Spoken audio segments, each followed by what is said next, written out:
Perkenalkan, saya dengan Rahman Butupihe dari Puskesmas Tombolelato. Dengan Ibu Kadir siapa? Iya, dari Desa Tombolelato ya? Oh iya. Ibu, saya hari ini bertugas untuk memberikan edukasi. Ada 3 edukasi yang saya harus berikan, itu ada edukasi tentang aktivitas fisik, ada gizi seimbang, sama merokok. Yang pertama, saya memberikan edukasi tentang aktivitas fisik. Kita itu diwajibkan ya untuk dalam satu hari melakukan aktivitas fisik ya minimal 30 menit saja dalam satu hari. Kita melakukan cuci piring lah, atau menyapu, atau membersihkan dalam rumah begitu. Jadi melakukan aktivitas selain itu kita bisa senam, bisa menari dan lain-lain. Yang kedua maksud saya itu edukasi tentang diet sehat dan seimbang. Jadi kita dalam hidup kita itu diatur mengatur pola makan sesuai dengan pola makan sehat dan gizi seimbang. Jadi di situ kita harus mengandalkan asupan lemak, gula dan garam. Jadi intinya kita harus mengurangi konsumsi garam, konsumsi gula, sama konsumsi lemak dalam sehari-hari. Itu harus dikurangi. Yang ketiga itu bahaya asap merokok. Di asap merokok ini banyak sekali bahayanya bagi ibu, bagi keluarga, bagi orang sekitar. Boleh saya bertanya, di keluarga ibu atau di lingkungan ibu ada yang merokok? Siapanya? Di rumahnya ibu? Adiknya atau bapaknya? Oh, adik. Jadi berikan edukasi yang baik, edukasi yang tidak memojokkan. Jadi sarankan adik ibu untuk berhenti merokok. Jadi misalkan adik ibu biasanya merokok dalam satu hari 4 bungkus, itu dikurangi sedikit demi sedikit. Oke, ada yang bisa ibu tanyakan ke saya? Atau ada yang tidak bisa dimengerti?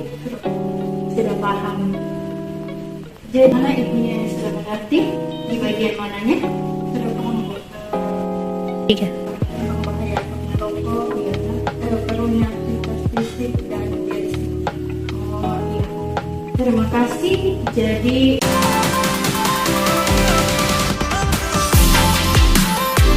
saya Rampengan dari Puskesmas Tombolelato. Pada saat ini saya akan menjelaskan tentang pengukuran faktor risiko pada penyakit tidak menular kepada ibu-ibu kader sekalian. Jadi diharapkan untuk perhatiannya, pertama ini pemeriksaan tentang pengukuran tekanan badan seperti di badan, berat badan dan tingkat perut. Baru ada untuk pemeriksaan gangguan indera penglihatan, pendengaran seperti tes jari, tes fisik. Dan mulai dengan yang pertama, pengukuran timbangan. Ada timbangan. Tahap pertama tentunya kader dipersilakan untuk mengukur berat badan. Kader membuka sepatu dan mungkin kalau ada barang-barang yang di kantong itu dilepaskan karena akan mempengaruhi berat badan. Baru tegak, hasilnya dan kita jelaskan ini adalah pemeriksaan untuk mengukur tekanan darah.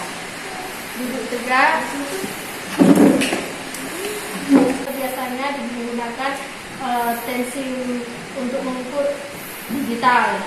Jadi tidak seperti ini. Kalau ini agak susah. Kalau untuk kader dianjurkan untuk menggunakan tensi tekanan darah digital. Pasien dianjurkan untuk berada pada jarak 6 meter atau 20 langkah. Ya kira-kira boleh ibu berdiri di sebelah sana.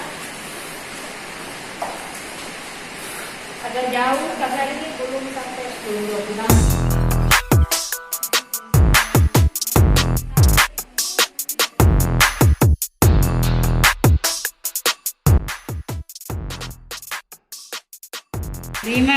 Kalau ini 10.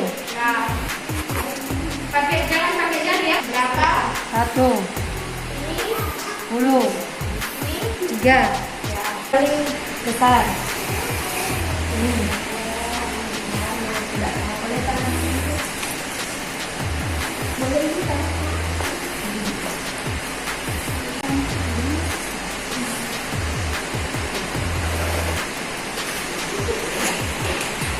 79. Tingkat periksa tentang tes fisik. Jadi dia jarak kira-kira setengah meter. Jadi ibu begini. Kita akan melakukan tes fisik. Jadi dari sini kurang lebih setengah cm jaraknya.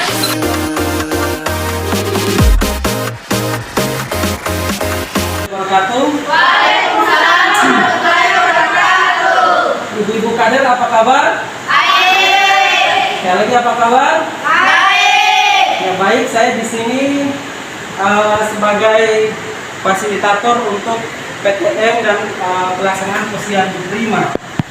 Dan saya akan menjelaskan terkait dengan aplikasi ASIK. Apa itu aplikasi ASIK? Aplikasi ASIK adalah aplikasi dengan kepanjangan aplikasi Sehat Indonesiaku. Di sini berguna untuk mencatat seluruh kegiatan seperti screening PTM, posyandu, imunisasi dan lain sebagainya. Dan aplikasi ASIK ini sudah bisa digunakan lewat HP Android. Ibu-ibu sudah ada HP Android? Ada. Saya belum ada. Belum ada, Pak. Nanti di pas suami jual? Belum ada. Oke. Aplikasi ASIK ini bisa diakses lewat Android. Untuk pengguna iPhone itu belum tersedia. Nah, aplikasi ASIK, siapa yang memakai aplikasi ASIK? Aplikasi ASIK ini bisa digunakan oleh tenaga bidan, perawat, epidemiolog, sama promosi kesehatan atau promkes, dan juga dokter. Nantinya di sini ketika ada screening PTM, dia akan terlapor otomatis di dashboard puskesmas. Untuk puskesmas sendiri bisa mengakses lewat website, dan semua aktivitas pencatatan itu akan dilaporkan lewat aplikasi ini. Dan seperti ini, bagian satu ini panduan pendaftaran aplikasi Sehat Indonesiaku. Ketika teman-teman sudah mendownload, dia akan ada login. Login ini dia ada dimasukkan nomor pengguna yang aktif. Nantinya ketika login, dia akan muncul kode OTP di WhatsApp. Dan untuk pendaftarannya itu nama, NIK, bagi tenaga kesehatan wajib melampirkan nomor STR. Kemudian untuk wilayahnya itu sesuai dengan wilayah kerja, bukan di KTP.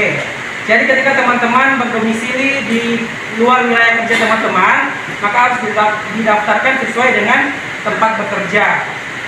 Untuk pendaftarannya sekali satu nomor. Jadi ketika diisi mohon diperhatikan baik-baik sebelum melakukan daftar. Kemudian tampilan kedua akan tampil ini registrasi bidan, ada dokter, perawat, tenaga lainnya atau kader kesehatan.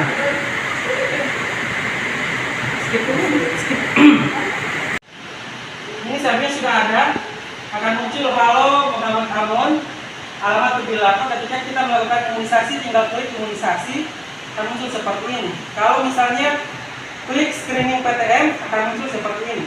Untuk diagnosis akan muncul secara otomatis. Nanti ketika di lembar akhir, ketika dia terdiagnosis apa, akan ada muncul lagi rujukan. Jadi aplikasi ini, ASIK ini akan memudahkan seluruh tenaga kesehatan yang melakukan pencatatan. Baik, mungkin ada pertanyaan ibu-ibu? Tidak ada. Tidak ada? Oke, mungkin ibu-ibu yang akan bekerja di lapangan nanti, mungkin jika ada pertanyaan lebih lanjut bisa menghubungi tenaga puskesmas yang ada di Pembilat. Terima kasih. Ya.